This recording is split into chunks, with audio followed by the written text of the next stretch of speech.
नमस्कार मेरे भाई, कैसे हैं आप सब। मैं आशा करता हूँ आप सब भाई एकदम बेहतरीन होंगे और अच्छे होंगे। मेरे भाई, जैसा कि आपको पता है ये प्रैक्टिस सेशन चल रहा है और इस प्रैक्टिस सेशन में जितने भी प्रीवियस ईयर क्वेश्चंस हैं उन सभी प्रीवियस ईयर क्वेश्चंस को रखा गया है। आपको देखना होगा कि ये हमारा जो टारगेट है एक शिक्षक बनना, और हम भाई आशा करते हैं सभी भाई शिक्षक बने, है ना। और एक चीज़ ध्यान देना कि ये जो प्रीवियस ईयर क्लास रखी गई है इसमें बहुत ज़्यादा आपको क्या करना है, ज़्यादा ज़्यादा क्वेश्चन को प्रैक्टिस में लाना है। मेरे भाई, जितना ज़्यादा क्वेश्चन प्रैक्टिस में आएगा, जितनी बार चीज़ों को हम दोहराएंगे, जितना ज़्यादा हम प्रैक्टिस में चीज़ों को लाएंगे उतना बेहतर होगा। हमने पहली क्लास देखी तो उस पहली क्लास को जो भाई एक बार देखे होंगे, दो बार देखे होंगे, तो उनमें कुछ चीज़ें समझ में आई होंगी। और मैक्सिमम क्वेरी इस टाइम पे रहती, भैया मुझे कुछ याद नहीं होता। मेरे भाई याद रखना, जब तक 3 से 4 5 बार हम किसी चीज़ को नहीं पढ़ेंगे तब तक याद नहीं होगा। तो हमें याद करने के लिए सबसे बेहतर तरीका है कि जो चीज़ हम पढ़ रहे हैं उसे 3 से 4 टाइम पढ़ें और उसको कम से कम ज़्यादा से ज़्यादा अपने सामने रखें। निगाहों के सामने जितनी बार चीज़ें पढ़ेंगी उतना जल्दी याद हो जाएगा। जैसा आप जानते हैं, किसी एक व्यक्ति का अगर हमें नाम जानना पड़े और वो हमारे सामने आ जाए और कोई हमसे उसे परिचित करवा दिया या उसका कोई नाम बता दिया, तो शायद अगर उसका नाम थोड़ा सा अटपटा है तो वो जीवन में पहली बार सुना हमने, तो वो भूल जाएगा बार बार। तो ऐसी स्थिति में क्या करना, अगर वो बंदा, वो व्यक्ति बार बार हमारे सामने रहता है तो आप और हम, या कोई भी हो सकता है, उसके नाम को बड़े आराम से जान सकता है। तो ठीक यही मेरे भाई क्या होता है कि इसमें ढेर सारी रचनाएं हैं और सब रचनाओं को याद करना एक ही क्लास में एक बार में संभव नहीं होता। तो किसी भी क्लास को कम से कम 3 से 4 बार आप रिपीट करें, आपको याद हो जाएंगी। और जितनी भी चीज़ें हैं ना, लिख लिख के याद करिए। अगर आप लिख लिख के याद करेंगे तो जल्दी से याद हो जाएगा। चलो आ जाओ, ये सेशन का पहला सवाल आज हम देख लेते हैं। बहुत टाइम नहीं लगाएंगे क्योंकि आपको पता है पूरे के पूरे 50 क्वेश्चन आज हैं।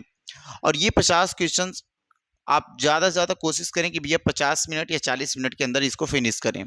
सबसे पहला सवाल आपके सामने मेरे भाई दिख रहा है। वो आज का सबसे पहला सवाल क्या है कि आदिकाल को वीर गाथा काल। देखो, बहुत ही शानदार नाम है, आदिकाल को वीर गाथा काल। अभी कल हमने पढ़ा था आदिकाल को आदिकाल किसने कहा था। आदिकाल को आदिकाल किसने कहा था, तो आपका जवाब निकल के आएगा भैया, आदिकाल को आदिकाल कहने वाले जो आचार्य हैं वो कौन है, हजारी प्रसाद द्विवेदी जी हैं। कौन है, तो हजारी प्रसाद द्विवेदी जी हैं। आज हमारे सामने सवाल है कि आदिकाल को वीर गाथा काल किसने कहा है। वीर गाथा काल किसने कहा है, तो इसका जवाब सभी भाई देंगे कि आदिकाल को वीर गाथा काल कहने वाले व्यक्ति का नाम क्या हो जाएगा, आचार्य रामचंद्र शुक्ल हो जाएगा। आदिकाल को वीर गाथा काल कहने वाले व्यक्ति का नाम क्या आएगा, आचार्य रामचंद्र शुक्ल हो जाएगा।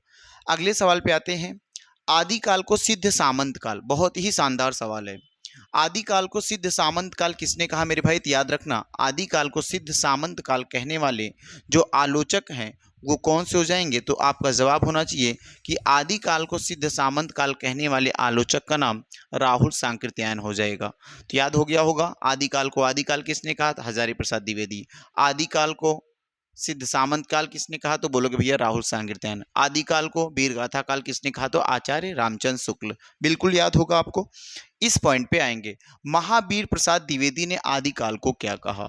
महावीर प्रसाद द्विवेदी ने आदिकाल को क्या कहा, तो बिल्कुल याद रखना मेरे भाई कि महावीर प्रसाद द्विवेदी जी के द्वारा आदिकाल को क्या नाम दिया जाता है, तो महावीर प्रसाद द्विवेदी जी आदिकाल को क्या चारण काल कहें, नहीं भैया, आदिकाल कहें नहीं, आदिकाल तो हजारी प्रसाद द्विवेदी। वीरकाल विश्वनाथ प्रसाद मिश्र।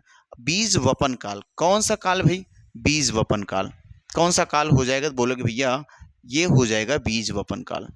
ठीक है ना, देखो ध्यान से, कौन सा काल हो जाएगा, बीज वपन काल। किसने कहा, तो बोलोगे आदिकाल को बीज वपन काल हजारी प्रसाद द्विवेदी जी ने कहा। बहुत ही शानदार सवाल होगा, इस सवाल का उत्तर देना। इस सवाल का सभी भाई जवाब देंगे। पश्चिमी हिंदी का विकास किस अपभ्रंश से माना जाता है। पश्चिमी हिंदी का विकास किस अपभ्रंश से माना जाता है। पहला सवाल आपके सामने, पहला ऑप्शन मागधी से माना जाता है, अर्धमागधी से माना जाता है, सौरसैनी से माना जाता है, ब्राचर से माना जाता है। बोना भैया, है ना, बताना पश्चिमी हिंदी का विकास किस अपभ्रंश से माना जाता है। तो आपका शानदार जवाब निकल के आना चाहिए कि भैया पश्चिमी हिंदी का जो है ना, पश्चिमी हिंदी का जो विकास है वो कहाँ से माना जाता है, तो पश्चिमी हिंदी का विकास सौर सैनी अपभ्रंश से माना जाता है। कहाँ से माना जाता है, तो सौर सैनी अपभ्रंश से माना जाता है। शानदार जवाब होगा, आ जाओ अगले सवाल पे। देखेंगे बघेली बोली, क्या लिखा गया मेरे भाई, बघेली बोली। बघेली बोली का संबंध किस उपभाषा से है? बघेली, अवधी बघेली छत्तीसगढ़ी। आप सुने ना, अवधी बघेली छत्तीसगढ़ी। कहाँ से? क्या पूर्वी हिंदी है? बिल्कुल। ये कौन सी हिंदी हो जाएगी मेरे भाई? ये पूर्वी हिंदी में आएगा। अवधी बघेली छत्तीसगढ़ी किस हिंदी में आएगा? तो बोलोगे पूर्वी हिंदी में आ जाएगा, है ना।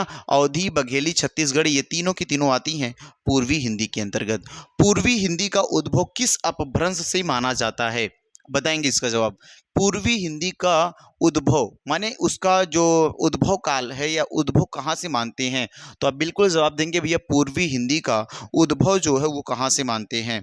बोलना, पूर्वी हिंदी का उद्भव कहाँ से मानते हैं? क्या मेरे भाई अर्धमागधी से मानते हैं, कि मागधी से मानते हैं, पैसाची से मानते हैं, ब्राचर से मानते हैं? तो बोलेंगे कि भैया पूर्वी हिंदी का जो उद्भव है किस अपभ्रंश से माना जाता है? तो पूर्वी हिंदी का उद्भव अर्धमागधी अपभ्रंश से माना जाता है। कहाँ से माना जाता है? तो अर्धमागधी अपभ्रंश से माना जाता है। अगले सवाल की तरफ आते हैं। अगला सवाल आप देखेंगे। अगला सवाल दिया गया है, क्या भैया?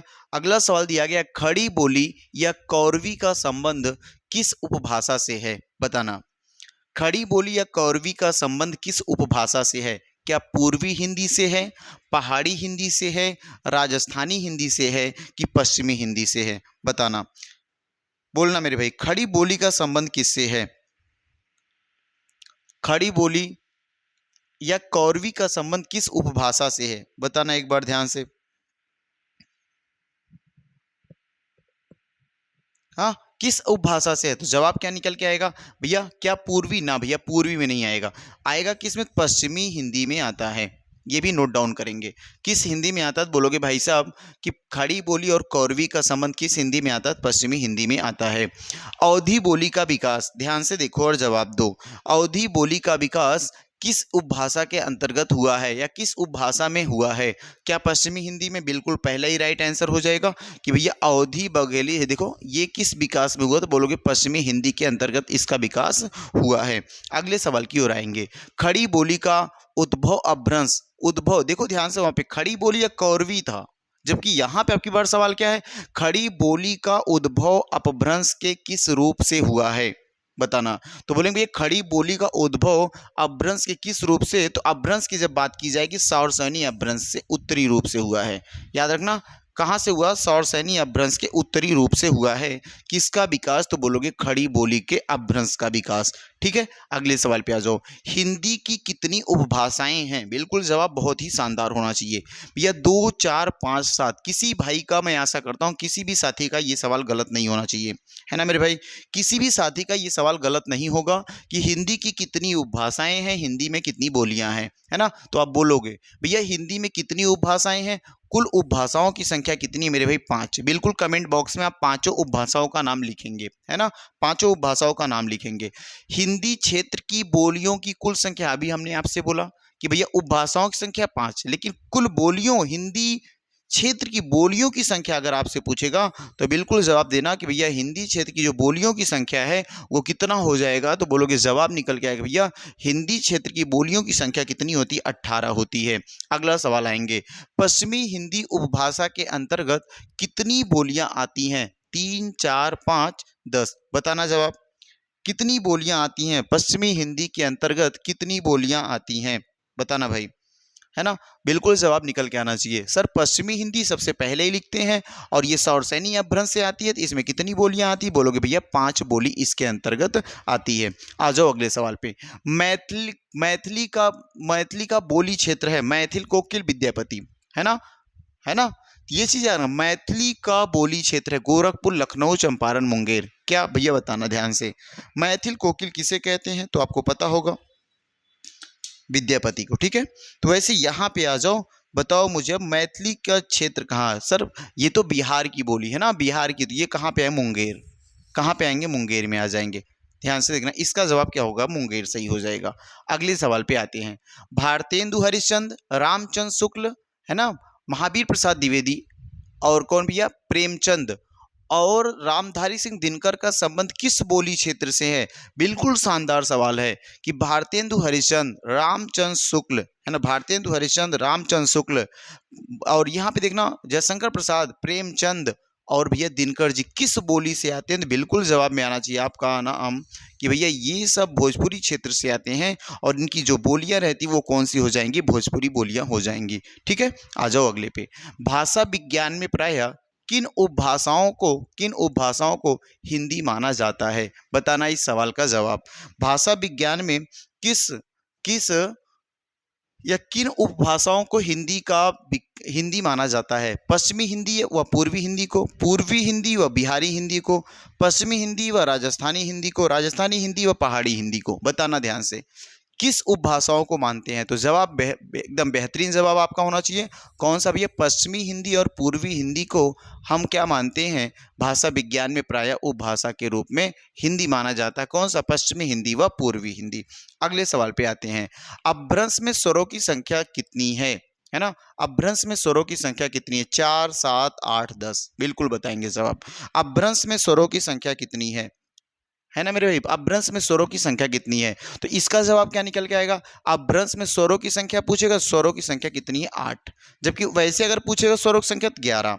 ठीक है, आ जाओ आगे। अपभ्रंश में कौन से व्यंजन नहीं थे? तो बताओ इसमें से ड ढ थे, ट ठ। भैया अपभ्रंश में कौन से व्यंजन नहीं थे? ड ढ नहीं हुए थे, है ना? ये अपभ्रंश में व्यंजन नहीं आए। ठीक है, आगे आ जाते हैं। निम्नलिखित में से हिंदी की प्रथम रचना कौन सी मानी जाती है? बताना ध्यान से। श्रावकाचार देवसेन, दोहा कोश बताना, चर्यापद योगचर्या। इस सवाल का जवाब देना होगा आपको कि निम्न में से हिंदी की प्रथम रचना कौन सी मानी जाती है? प्रथम रचना कौन सी मानी जाती है? बताना ध्यान से। आपको याद होगा कल ही हमने इस सवाल को किया था और ये सवाल देखो रिपीट हुआ कि भैया हिंदी में प्रथम रचना कौन सी मानी जाती है? तो प्रथम रचना श्रावकाचार मानी जाती है। और किसकी रचना है? ये याद होगा आपको, देवसेन की है। किसकी रचना है मेरे भाई? देवसेन की रचना है। आगे आ जाओ सवाल पे। आदि काल को वीर काल की संज्ञा किसने दी? आदि काल को वीर काल की संज्ञा मेरे भैया, वीर काल की संज्ञा किसने दी है? विश्वनाथ प्रसाद मिश्र। किसने दिया है? विश्वनाथ प्रसाद मिश्र ने दी है। आ जाओ अगले सवाल पे। अगला क्वेश्चन देखो सामने क्या रखा गया है कि हिंदी साहित्य के विभिन्न कालों का काल विभाजन करके नामकरण करने वाले इतिहासकार कौन है? बहुत ही शानदार सवाल है कि हिंदी साहित्य के विभिन्न कालों में, माने हिंदी साहित्य जो था उसे विभिन्न कालखंडों में बांट करके उसके अलग अलग नामकरण कौन किए? बताना। क्या आचार्य रामचंद्र शुक्ल जी किए हैं, राम कुमार वर्मा जी किए हैं, कि जॉर्ज ग्रिहर्सन किए हैं, कि गारसा द तासी ने किए हैं? बताना ध्यान से, इस सवाल का जवाब देना। बोलो भैया। काल विभाजन की अगर हम आप बात करेंगे तो काल विभाजन की अगर बात आपसे की जाएगी तो काल विभाजन कहाँ से स्टार्ट किए? जॉर्ज ग्रिहर्सन ने। किसने स्टार्ट की? जॉर्ज ग्रिहर्सन ने। बिल्कुल जवाब आपको देना चाहिए भैया जॉर्ज ग्रिहर्सन। जॉर्ज ग्रिहर्सन की रचना का नाम क्या है? और गारसा द तारसी फ्रेंच भाषा में पहली रचना क्या है? आपको याद होना चाहिए। और आपको याद भी होगा the modern vernacular literature of Hindustan. और एक क्या था? बताना ध्यान से, दूसरी रचना क्या हो जाएगी? ये दोनों याद करके बिल्कुल आप लिखेंगे कमेंट में। ठीक है, आ जाओ यहाँ पे आगे। संदेश रासक, देखो ध्यान से, बढ़िया सवाल है। संदेश रासक खंड काव्य के रचयिता कौन है? मेरे भाई याद रखना, जो संदेश रासक है उस काल खंड के रचयिता कौन हो जाएंगे? क्या धनपाल हैं, अब्दुल रहमान है, विद्यापति है, अमीर खुसरो हैं? धनपाल, अब्दुल रहमान, विद्यापति, अमीर खुसरो। तो जवाब निकल कर आना चाहिए संदेश रासक जो रचना है वो किसकी हो जाएगी? बोलोगे सर संदेश रासक रचना अब्दुल रहमान की है। किसकी है? अब्दुल रहमान की है। आ जाओ अगले। खुमार रासों के रचनाकार नाम। परमाल रासो, खुमार रासो। देखो खुमार रासों के रचनाकार के नाम नरपति नाल, दलपति विजय, सांगधर, जगनिक। बताना जवाब। खुमार रासों के रचनाकार कौन से हैं? खुमार रासों के रचनाकार कौन से हैं? बिल्कुल जवाब देंगे सभी। खुमार रासों के रचनाकार का नाम क्या हो जाएगा? तो बिल्कुल जवाब आना चाहिए सर, खुमार रासों के रचनाकार का नाम है दलपति विजय। दलपति विजय बिल्कुल याद रखेंगे। नरपति नाल को भी याद रखेंगे, सांगधर को भी, जगनिक को भी। ठीक है, आ जाओ आगे। निम्नलिखित में से कौन सा रासो काव्य आलखंड नाम से लिखा गया? बिल्कुल बहुत ही शानदार सवाल है कि वह कौन सा रासो काव्य है जो आलखंड है ना, जिसमें दो योद्धाओं की बात की जाती है वहां पे, है ना? तो उनकी जो आलखंड की जो रचना मानी जाती है नाम से की गई वो कौन सी? हमीर रासो है, पृथ्वीराज रासो है, बीसल देव रासो है, कि परमाल रासो है? बताना ध्यान से, इसमें कौन सी रचना ऐसी है जो भैया आलखंड नाम से जानी जाती है? तो बिल्कुल शानदार जवाब होना चाहिए कि भैया जो आलखंड नाम से जानी जाने वाली रचना है उसका नाम क्या है? परमाल रासो। उसका नाम क्या है? परमाल रासो है। आ जाओ अगले सवाल पे। निम्नलिखित में से मूलतः गैंगे रासो, देखो ध्यान से, बहुत ही शानदार जवाब होगा। गैंगे रासो काव्य कौन सा है, बताना ध्यान से यहाँ पे। क्या खुमान रासो है, परमाल रासो है, क्या मेरे भाई परमाल रासो है, अगला देखो दिया बीसल देव रासो है, और चौथा क्या दिया हमीर रासो है। कौन सा, हमीर रासो, ध्यान से देखना। चौथा क्या हो जाएगा, हमीर रासो। बिल्कुल बताएंगे आप कि गांगी रासो का संबंध किससे है, कौन सा है, खुमार रासो, परमाल रासो, बीसल देव रासो, हमीर रासो। बताना सवाल का जवाब, बोलो भाई। इस सवाल का जवाब देना है, गांगी रासो किससे संबंधित है। तो बिल्कुल इसका जवाब क्या होना चाहिए, देखेंगे आप बताएंगे कि भैया जो गांगी रासो का संबंध है वो बीसल देव रासो से संबंधित है। गांगी रासो का संबंध किससे, बोलोगे भाई साहब इसका संबंध बीसल देव रासो से है। किससे है, बीसल देव रासो से संबंधित गांगी रासो है। आ जाओ अगले सवाल पे। सवाल नंबर 25 है कि परमाल रासो के रचयिता, बहुत ही शानदार जवाब आना चाहिए आपको कि भैया परमाल रासो के रचयिता कौन हो जाएंगे। तो इसका जवाब होना चाहिए सर परमाल रासो के रचयिता परमाल जगनिक। परमाल रासो के रचयिता जगनिक कौन हो जाएंगे, तो बिल्कुल बोलेंगे भैया जगनिक हो जाएंगे। आ जाओ अगले। पृथ्वीराज रासो के नागरी प्रचारणी सभा काशी संस्करण, जो कि चारों संस्करणों में सबसे बड़ा है, इसे आचार्य रामचंद्र शुक्ल जी के द्वारा पृथ्वीराज रासो को सबसे बड़ा क्या मानते हैं, बताओ एक बार, ग्रंथ मानते हैं ना। और देखो ध्यान से, इस रचना की अगर बात करें, इसके अनुसार कितने समय हैं, बताओ 80 हैं, 69 हैं, 50 हैं, 100 हैं। बताना ध्यान से, 80 हैं, 69 हैं, 50 हैं, 100 हैं। बिल्कुल याद रखना, मेरे समय की बात करेगा, सर्ग की या खंड की बात करेगा। बिल्कुल शानदार सवाल का जवाब होगा कि भैया इसका जो जवाब है 69 खंडों में या 69 समयों में बांटा गया है। किसको, पृथ्वीराज रासो। पृथ्वीराज रासो किसकी रचना है, बताना एक बार, पृथ्वीराज चौहान की। पृथ्वीराज रासो पृथ्वीराज चौहान की, बहुत ही शानदार जवाब। आ जाओ अगले सवाल पे।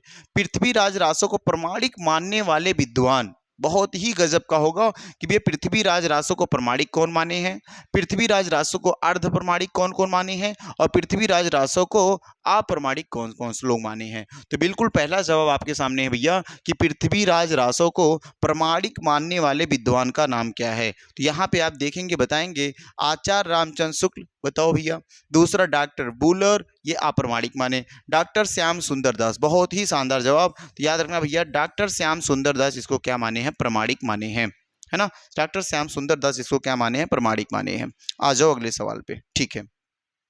पृथ्वीराज रासो को सर्वथा अप्रमाणिक मानने वाले विद्वान वो कौन से, इसमें से कर्नल टाड, मिश्र बंधु, हीराचंद ओझा, रामचंद्र शुक्ल, इनमें से इन चारों लोगों में से कौन ऐसे व्यक्ति हैं जिन्होंने हमेशा से हमेशा इसे अप्रमाणिक माना, क्या माना मेरे भाई, अप्रमाणिक। तो बिल्कुल याद रखेंगे नाम भैया, कौन, रामचंद्र शुक्ल जी हैं जो इसे क्या मानते हैं, हमेशा अप्रमाणिक मानते हैं। रामचंद्र शुक्ल जी ही हैं जो इसे हमेशा क्या मानते हैं, अप्रमाणिक मानते हैं। आ जाए अगले सवाल पे। आचार्य रामचंद्र शुक्ल के अनुसार हिंदी के प्रथम महाकवि, अभी देखो प्रथम महाकाव्य तो आचार्य रामचंद्र शुक्ल, देखो आचार्य रामचंद्र शुक्ल जो है वो प्रथम महाकाव्य किसे माने, तो पृथ्वीराज रासो, ठीक है। और अगर प्रथम महाकवि किसे मानते हैं तो पृथ्वीराज, देखो भैया चंद्रवरदाई को, किसको मानते हैं, चंद्रवरदाई को। और चंद्रवरदाई की ही रचना कौन सी है, पृथ्वीराज रासो है। और पृथ्वीराज रासो को प्रथम महाकाव्य और चंद्रवरदाई को प्रथम महाकवि मानते हैं, ठीक है। बहुत ही शानदार जवाब होगा। ये किसके अनुसार है, आचार्य रामचंद्र शुक्ल के अनुसार है। आचार्य रामचंद्र शुक्ल के अनुसार हिंदी का प्रथम महाकाव्य, बिल्कुल अभी आप बोलेंगे भैया पृथ्वीराज रासो। पृथ्वीराज रासो किसकी रचना है, सर चंद्रवरदाई की। पृथ्वीराज रासो किसकी रचना है, चंद्रवरदाई की, ठीक है। आ जाओ आगे। रणमल छंद काव्य के रचयिता श्रीधर पाठक, आमिर खुसरो, विद्यापति, चंद्रवरदाई। रणमल छंद किसका है, बताना। रणमल छंद, देखो ध्यान से जवाब दो कि भैया रणमल छंद किसका है। बोलो जवाब में, रणमल छंद किसका हो जाएगा, अमीर खुसरो, विद्यापति, चंद्रवरदाई। तो बोलेंगे जवाब इसका क्या होगा कि भैया रणमल छंद जो रचना वो किसकी है, श्रीधर पाठक की है। किसकी है, श्रीधर पाठक की है। बिल्कुल जवाब देंगे इस सवाल का। ये सवाल देखो कहा है, जयचंद प्रकाश की रचना निम्नलिखित में से किस कवि की मानी जाती है। जयचंद प्रकाश भट्टकेदार, कौन सा भैया, जयचंद प्रकाश भट्टकेदार, बिल्कुल याद रखना जयचंद्र प्रकाश भट्टकेदार, है ना। जयचंद प्रकाश भट्टकेदार 3-4 बार बोल लेंगे बिल्कुल आपको याद हो जाएगा। आगे आ जाओ। पर देखो, पुरुष कहाड़ी हो कहा, जस जसु, है ना, जसु पथा वे मुनि पुनि, निम्नलिखित पंक्ति में से रचयिता तो रचयिताओं के नाम बताओ। बताओ। परुष कहाड़ी हो कहा जसु पथावे पुनु, ये पंक्ति जो है वो किस रचयिता की है? इस पंक्ति को बताओ। अमीर खुसरो, विद्यापति, भट्ट केदार, मधुकर कवि। बोलना मेरे भाई किसकी पंक्ति ये है? तो बोलेंगे भैया कि ये जो पंक्ति है, अभी आपने देखा भट्ट केदार पढ़े, तो ये किसकी पंक्ति है? भट्ट केदार की।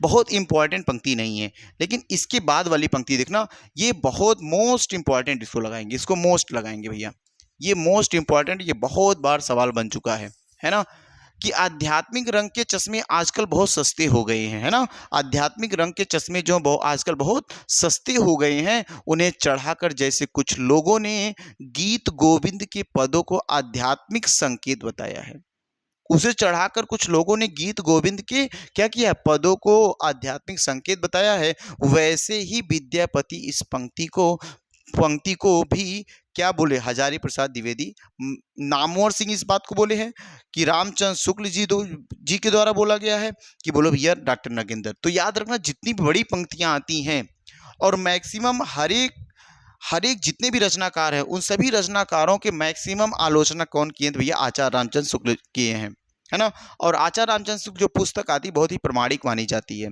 तो इस वजह से जितने भी आपको मिलेंगे, जितनी भी ये कथन मिलता है, वो कथन में हमेशा याद रखना, जो तुलनाएं की जाती हैं, जहाँ पे आलोचनाएं की जाती हैं, उस आलोचनाओं की जो समीक्षा की है, तो मैक्सिमम समीक्षाओं में आपको आचार्य रामचंद्र शुक्ल मिलते हैं। कुछ ऐसी समीक्षाएं मिलती हैं जिसमें कोई और, हजारी प्रसाद द्विवेदी, बच्चन सिंह या नामवर सिंह, राहुल सांकृतन, ऐसे कुछ लोग आते हैं, लेकिन मैक्सिमम कथन में आचार्य रामचंद्र शुक्ल ही आते हैं। ध्यान से देखना, ये कहा है कि आध्यात्मिक रंग के चश्मे आजकल बहुत सस्ते हो गए हैं, और इसको चढ़ाकर जैसे कुछ लोगों ने गीत गोविंद के पदों को आध्यात्मिक संकेत बताया है, वैसे ही विद्यापति इन पदों को भी लिख दिए। ये बात किसने की? तो आलोचना की बात करेंगे, तो ये आलोचना कौन करवाते हैं भैया? आचार्य रामचंद्र शुक्ल की बात आती है। इस कथन को किसने कहा? आचार्य रामचंद्र शुक्ल जी के द्वारा। अगला देखें, 12 बरस लो कुकुर जिए, बहुत ही शानदार पंक्ति है कि 12 बरस लो कुकुर जिए और 13 लो जिए सियार, है ना। देखो, बरस 18 छत्री जिए, आगे जीवन को धिक्कार, आगे जीवन को धिक्कार, बहुत ही मोस्ट इंपॉर्टेंट पंक्ति ये भी है। ये भी आप मोस्ट पंक्ति बना सकते हैं, मोस्ट इंपॉर्टेंट। बताना इस सवाल का जवाब क्या होगा? बिल्कुल सभी भाई को ये तो याद ही होना चाहिए, है ना, कि विद्यापति इस बात को कहे हैं।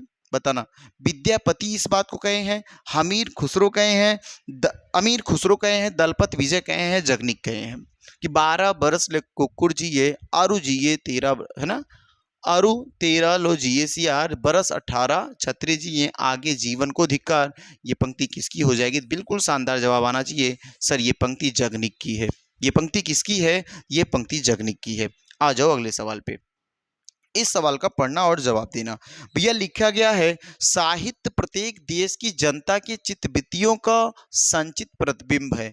यह पंक्ति किस आलोचक की है? जो साहित्य है प्रत्येक देश की जनता की चित्तवृत्तियों का क्या है? साहित्य प्रत्येक देश की जनता की चित्तवृत्तियों का संचित प्रतिबिंब है। इस पंक्ति की आलोचना है किसने की? बताओ ध्यान से। अभी हमने कहा कि जितनी बार अगर आलोचनाएं मिलती हैं, उस आलोचनाओं में मैक्सिमम आपके जो आंसर सही होते हैं किसके? आचार्य रामचंद्र शुक्ल के। ये एक ट्रिक बना के रखना कि वही सही होंगे। तो यहाँ देखो मेरे भाई, ये भी एक शानदार जवाब हो जाएगा। साहित्य प्रत्येक देश की जनता की चित्तवृत्तियों का बिल्कुल आप जवाब दे पाएंगे भैया, कौन से हो जाएंगे? आचार्य रामचंद्र शुक्ल। ठीक है, आ जाओ अगले सवाल पे। प्रकृति की अंतिम अभ्रंश अवस्था से हिंदी साहित्य का आविर्भाव किसने माना? ध्यान देना, प्रकृति की अंतिम अभ्रंश अवस्था से हिंदी साहित्य का आविर्भाव किसने माना? तो इसका आविर्भाव आचार्य रामचंद्र शुक्ल मानते हैं। याद रखना कि प्रकृति की अंतिम अभ्रंश अवस्था से हिंदी साहित्य का आविर्भाव आचार्य रामचंद्र शुक्ल जी मानते हैं। एक नार ने अचरज किया, सांप मार पिंजरे में दिया। एक नार ने अचरज किया, सांप मार पिंजरे में दिया। ये पंक्ति किसकी है? बताना ध्यान से, ये पंक्ति किसकी है? भैया ये याद रखना, अभी आपको ध्यान देना है कि जो एक देखो कुछ ऐसा लग रहा ना अजूबा, एक नार ने अचरज किया, है ना, सांप मार पिंजरे में दिया, ये किसकी पंक्ति हो जाएगी? तो अमीर खुसरो की। अमीर खुसरो भी बहुत ही इन्होंने अपने गुरु के ऊपर भी पंक्तियां लिखी हैं। देखो ये भी एक शानदार जवाब। देसिल बयाना सब जन मिठा, तय तैसन जपो औहट्टा। बिल्कुल शानदार है। देसिल बयाना सब जन मिठा, ते तैसन जपो औहट्टा। ये पंक्ति किसकी हो जाएगी? तो ये याद रखना मेरे भैया, ये पंक्ति जो है ये विद्यापति की है। विद्यापति को हम क्या कहते हैं? मैथिल कोकिल के नाम से भी जानते हैं, विद्यापति की है। विद्युति गलत लिख दिया गया यहाँ पे, ध्यान देना। ये पंक्ति किसकी है? विद्यापति की। लिख पाएंगे आप? ये पंक्ति मेरे भाई किसकी है? विद्यापति की। ठीक है, विद्यापति की पंक्ति है। आ जाओ अगले सवाल पे। इस सवाल का जवाब देना। अबधू रहिया हाटे बाटे, और रूप बिरज की छाया, तजबु काम क्रोध लोभ मोह संसार की माया। बहुत ही शानदार पंक्ति है। अबधू रहिया हाटे बाटे, है ना, अबधू रहिया हाटे बाटे, रूप बिरज की छाया, और तजिबा काम क्रोध लोभ मोह संसार की माया। ये पंक्ति किसकी हो जाएगी? बिल्कुल याद रखना चाहिए आपको। सर ये जो पंक्ति है गोरखनाथ की है। किसकी है? ये पंक्ति गोरखनाथ की है। पंक्ति किसकी है? गोरखनाथ की है। 42वां सवाल का जवाब होगा, भला हुआ जो मारिया बाहिड़ म्यारा कंतु, और लज्जे जो तू, देखो लज्जे जे तू वयससी, देखो वयंससी अहु, जय भग्गा धरु अंतु। इस पंक्ति का जवाब देंगे। इस पंक्ति किसकी? हेमचंद की, डोडिम्बपा की, है ना, डोडिम्बपा की मेरे भाई। और बताओ किसकी? लुइपा की, सरप्पा की। हेमचंद की, डोडिपा की, लुइपा की, सरप्पा की। तो भला हुआ तू जुमारिया बाहिर म्यारा कंतु, लज्जे तू वंश से जय भाग्या धरु अंतु। ये पंक्ति किसकी है? हेमचंद की। किसकी मेरे भाई? हेमचंद की। पुस्तक जल्लड़ हाथ हाथ दे, चली गज्जन रिपकाज। किसकी पंक्ति? बहुत ही शानदार है। अभी पुस्तक, जल्लड़ कौन थे? इसी से पकड़ ले जाओगे आप। जल्लड़ कौन थे मेरे भाई? ध्यान से बताना। जल्लड़ कौन थे? हाँ, चंद्रप्रदायी का पुत्र था। और चंद्रप्रदायी के पुत्र को, अच्छा आपको बताया जाए विद्या जो पृथ्वीराज रासो, पृथ्वीराज रासो को पूरा किसने किया? तो जल्लड़ ने किया। तो यही लिखा गया, पुस्तक जल्लड़ हाथ दे चली गज्जन रिपकाज। ये किसने, किसकी पंक्ति है? चंद्रप्रदायी की। कि जल्लड़ के हाथ में पुस्तक दे दिए, है ना। और उसके आगे क्या हुआ देखते हैं इसमें। आगे देखो, क्या भैया गोरखनाथ के गुरु का नाम? बहुत ही शानदार जवाब। क्या भैया गोरखनाथ के गुरु का नाम नागार्जुन था? नहीं। गोरखनाथ के गुरु का नाम देखो मत्स्येंद्रनाथ था, सत्यनाथ था, भीमनाथ था। तो गोरखनाथ के गुरु का नाम बहुत ही आपको पता होगा, शानदार जवाब होना चाहिए कि भैया गोरखनाथ के गुरु का नाम आता है मतेंद्रनाथ। क्या नाम आता है? मतेंद्रनाथ आता है। सिद्धों, सॉरी, 84 सिद्धों, बिल्कुल याद रखेंगे। 84 सिद्धों में बहुत से, ध्यान से देखो कि 84 सिद्धों में बहुत से कछुए, चमार, धोबी, डोम, कहार, लकड़हारा, दर्जी तथा बहुत से शूद्र कहे जाने वाले लोग थे। अतः जाति पाति के खंडन तो वे आप ही थे। यह पंक्ति किसकी है? ये पंक्ति बहुत ही शानदार जवाब होना चाहिए भैया, आचार्य रामचंद्र शुक्ल की है। इस पंक्ति को भी याद कर लेंगे। इस पंक्ति को भी आप याद कर लेंगे। बिल्कुल आध्यात्मिक रंग के चश्मे आजकल बड़े सस्ते हो गए हैं, ये भी याद रखेंगे। ये भी बहुत ही शानदार पंक्ति होगी, है ना। ये देखो, जय मन पवन न संचयी, रवि शशि नाही पवेश, और तहि बाट चित्त विषाम करो, सरहे करह कहे उवेश। यह पंक्ति किसकी है? सरहे कही उवेश, ये पंक्ति किसकी हो जाएगी? तो बिल्कुल याद रखेंगे मेरे भैया, सरहप्पा सरहपाद इनकी पंक्ति होती है। ये यहाँ पे याद होना चाहिए किसकी पंक्ति है? तो मेरे भाई ये सरहप्पा की पंक्ति है ना। ये पंक्ति बहुत इंपॉर्टेंट नहीं है, लेकिन था तो ले लिया गया।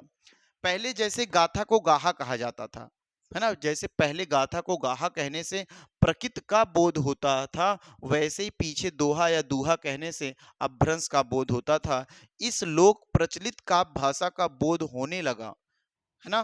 पंक्तियां किस आलोचक की है? ये पंक्ति किस आलोचक की है? तो बिल्कुल आप बोलेंगे भैया, जैसे पहले गाथा और गाहा कहते थे तो उससे प्रकृत का बोध होता था, दोहा या दूहा कह देने से अपभ्रंश का बोध होता है, या लोक प्रचलित काव्य भाषा का बोध होने लगा। ये बात किसने कहा भैया? ये आचार्य रामचंद्र शुक्ल की पंक्ति है, ये आचार्य राम शुक्ल जी ने बताया। हो जाएगा आपका सही जवाब। आ जाओ अगले सवाल पे। ये आपका 48 नंबर सवाल है। इस सवाल का जवाब देंगे। चंद्रबरदाई किसके दरबारी कवि थे? बिल्कुल शानदार जवाब है। बीसल देव रासो, पृथ्वीराज रासो, तिरहुत के राजा, कुमार रासो। आपको पता होगा कि जितने भी लेखक थे वो हमेशा आश्रयदाता राजाओं माने राजाओं के आश्रय में रहते थे। अब आश्रय में राजाओं के आश्रय में रहने की वजह से उन्हीं राजाओं के बारे में लिखा करते थे। उन्हीं की बड़ाई, उन्हीं की है ना, बुराइयाँ सब उन्हीं के बारे में लिखते थे। इसी वजह से लिखा गया चंद्र बरदाई किसके दरबारी कवि थे, तो बिल्कुल याद होना चाहिए सर, चंद्र बरदाई जो दरबारी कवि थे वो पृथ्वीराज के। और पृथ्वीराज रासों में वो पृथ्वीराज की पूरी कहानी के बारे में ही लिखे हैं, तो ये भी आप देख पाएंगे। आगे चले मेरे भाई, आ जाओ अगले सवाल पे। अगला सवाल, सिद्धों की संख्या कितनी है? अब बताओ भैया, नाथों की संख्या पूछता है, सिद्धों की संख्या। तो 84 सिद्ध हैं। कितने सिद्ध हैं? 84 सिद्ध हैं। नाथों की संख्या 9। ठीक है, आगे सवाल, नाथों की संख्या कितनी मानी जाती है? नाथों की संख्या मेरे भाई 9 होती है। इस तरीके से मेरे भाई आप देख पाए होंगे, ये आपका ये देखो 50 क्वेश्चंस हमने करवाए। ये 50 क्वेश्चंस जो किया गया, अब सभी भाई जो इस 50 क्वेश्चन को किए, ये जो 50 क्वेश्चंस किए गए हैं, इन 50 क्वेश्चन में आपका स्कोर क्या है? आपका स्कोर क्या है? आप अपने स्कोर को ऊपर मेंशन करेंगे अपन 50, माने 50 में आपका स्कोर क्या रहा। अभी आप देख पा रहे हैं मेरे पूरी तरीके से ये जो चल रहा है, ये आदिकाल से हम लेके चल रहे हैं। आपको हमने कहा चैप्टर वाइज पूरा का पूरा करवा देंगे। वो कोई भी बुक हो सकती है ना। आपको बुक पे फोकस नहीं करना, आपको भी अब प्रैक्टिस क्वेश्चन पे करना। आप कहीं से भी पढ़ रहे हो, आप पढ़ते रहिए, लेकिन जो प्रैक्टिस सेशन करवाया जा रहा है, ये आदिकाल को एकदम सिस्टमेटिक लेके एक एक चैप्टर को मैं आगे आ रहा हूँ, और वहां से सबसे पहले चल रहा आदिकाल। तो आप आदिकाल के मैक्सिमम सवाल करने का प्रयास करें, और आप बिल्कुल चैनल को सब्सक्राइब कर लेंगे, बेल आइकन को भी दबा लेंगे। डेली जो क्लास मिलेगी ये रात्रि में 8 बजे मिलेगी, रात्रि में 8 बजे। और आपका मैं मैक्सिमम देखो, आप मेरे साथ मैक्सिमम आप 40 से 45 मिनट दें, 40 मिनट दें आप मुझे। और अगर आप चाहते हैं तो इसको 20 मतलब देखो ध्यान के 2x की स्पीड में भी करके देख सकते हैं भैया। अगर आपको स्पीड ठीक है, आपका तैयार है, तो आप क्या कर 2x की स्पीड में भैया लगभग 15 मिनट में ही चैप्टर को समाप्त कर सकते हैं। तो बिल्कुल शानदार क्लास आपको लगेगी। जो भाई पहली बार सेशन में आए हुए हैं, बिल्कुल अपने अन्य सभी साथी तक शेयर करेंगे। जो भी शिक्षक भर्ती की तैयारी कर रहे हैं, वो कोई भी एग्जाम हो सकता है जहाँ पे हिंदी साहित्य बनेगा। ठीक है, तो बस ये क्लास यहीं तक रखेंगे। अगली क्लास मेरे भाई अब अगले दिन मिलेंगे आपसे, तो सभी भाइयों को धन्यवाद।